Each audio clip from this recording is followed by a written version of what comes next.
আসসালামু আলাইকুম। আজকে আমরা এসেছি বরিশালের বাকরগঞ্জ উপজেলার এক মনোরম প্রান্তে, এয়ারপোর্ট ডিসি রোডের খেয়াঘাট।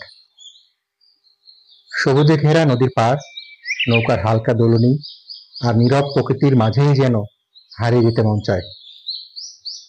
এই ঘাট শুধু যাত্রী পারাপারের জায়গা নয়, এটা মানুষের জীবনের সাথে জড়িত প্রতিদিনকার বাস্তবতা। স্থানীয় মানুষজনের আন্তরিকতা, সাদামাটা জীবন আর নদীর সৌন্দর্য একসাথে মিলেমিশে এখানে তৈরি হয়েছে এক অনন্য পরিবেশ। আপনারাও দেখে নিন এই ঘেয়াঘাটের গল্প, প্রকৃতি আর মানুষের ছোঁয়া। চলুন কিছুক্ষণ হারিয়ে যাই এই শান্ত নদীর পাড়ে। আপনারা চাইলেও এখানে যে কেউ আসতে পারেন। বাকেরগঞ্জ থেকে খুব কাছেই এই ঠিকানা। ধন্যবাদ। আল্লাহ হাফেজ।